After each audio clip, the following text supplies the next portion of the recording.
Selling an investment might feel like a win until tax season hits. Understanding the difference between short-term and long-term capital gains is crucial if you want to keep more of your profits. We'll break down how the IRS classifies your gains, how each is taxed, and why timing your sale could mean the difference between a 15% rate and 37%. It's simple to understand and potentially very expensive to ignore.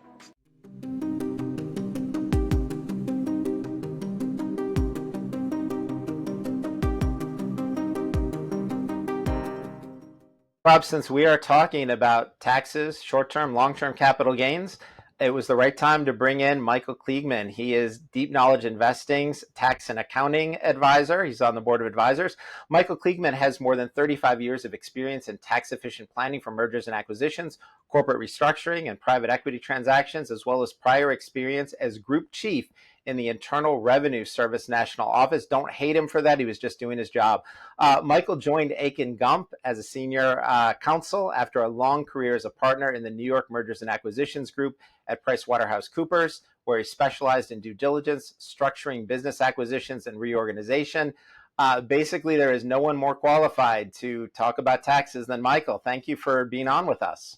Thank you, Gary. And thank you, Rob. It's a pleasure. So, Michael, first question, do you file your own taxes?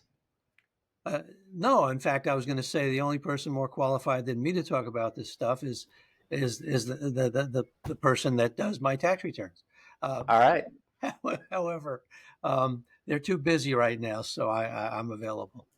All right. Well, perfect. Glad to have you on. Thanks for making the time, and thanks for being part of the Deep Knowledge Investing Board of Advisors. Let's start with the basics, Michael. What is the difference between a short-term capital gain and a long-term capital gain? Okay. I'm going to answer that question by first indicating why you care. Okay. So our ordinary income that we have from whatever sources, taxed at whatever the maximum rate for you is, maximum rate for anybody is 37%.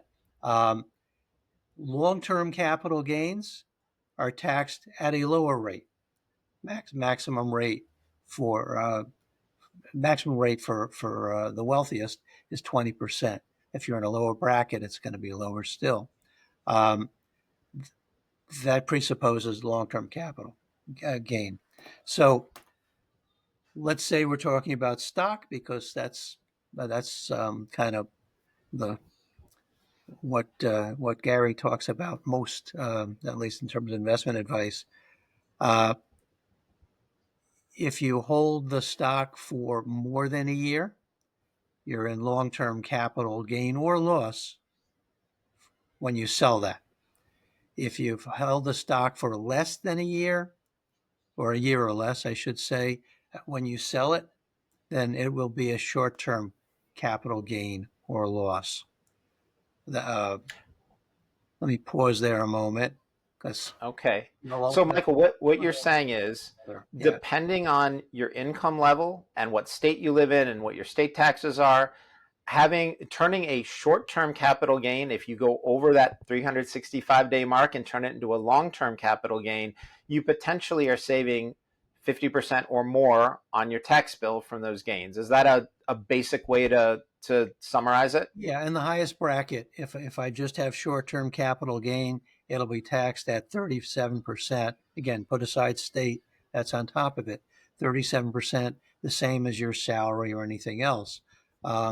If I get over the 1 year mark, long-term capital gain, then it'll be maximum rate of 20%. Okay, so if we end the year with capital gains, by April 15th the following year, we have to pay taxes on that. Whether they're short-term or long-term, you have to pay taxes on the gains. What about losses? What do you get if you lose money, aside from embarrassment in my position? So in a moment, what we're going to talk about is putting together your gains and your losses, how that works, because you may have more than one investment that you realize on during the year. But if I've got a net long-term capital loss for the year, then I can only offset long-term capital losses against capital gains. They let you deduct, if you have a net long-term capital loss at the end of the year, they let you deduct up to $3,000 against your regular income for a married couple filing jointly. Beyond that, it carries forward to the next year. So it'll enter into your capital gain and loss schedule in the following year. Okay, so if you have capital losses, they would first go to offsetting your capital gains. After that, if you still have more losses, you can apply a $3,000 deduction against your ordinary income that year. And if you still have more capital losses, you can carry the remaining amount forward to be used in subsequent years. Is that a good summary? Yes. All right. So for other people who are just, learning the basics of all of this, what other topics do you think they need to understand? Well, the following. So you're going to, when you do your tax return for a given year, or your accountant does tax return for a given year, you're going to go investment by investment that you've sold during that year. If you haven't sold it, doesn't measure other than dividends. You'll have gains and you may have losses, and you'll have short-term gains or losses and long-term gains or losses, and all of that goes on the schedule, and they net together. You'll end up with either a net gain, a net long-term capital gain, or a net short-term capital gain, or a net short-term or a net long-term capital loss, or net long-term short-term capital loss. That nets together, and you end up with one of those four things that's going to either be taxed at the reduced rate if it's a long-term capital gain, or potentially reduce your income and carry forward if it's a loss. All right. That sounds complicated. A couple of things. One, if you have an investment, a mutual fund investment, the mutual fund is buying and selling stocks during the year. And you'll find out when you get a 1099 that you probably have capital gains that have passed through to you.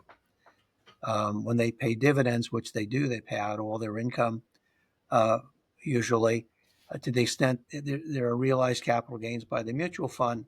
That's gonna end up on your tax return, even though you didn't sell the mutual fund. Right. So the key thing for people to know is if you have investments in mutual funds, not just individual stocks, you may get a tax bill, sometime in January or February that will be due in April, and you won't know what that is before you get it. And so you need to leave some cash aside to be able to pay that tax bill. Okay. Another point, none of what we just talked about matters for investments in your IRA or 401k or similar qualified plan. And that's where a lot of people have most of their investment dollars. So that sounds great because it doesn't matter. It's not taxed. But when you eventually take it out, it all comes out as ordinary income. You don't get the benefit of reduced tax on long-term capital gains for what's in there.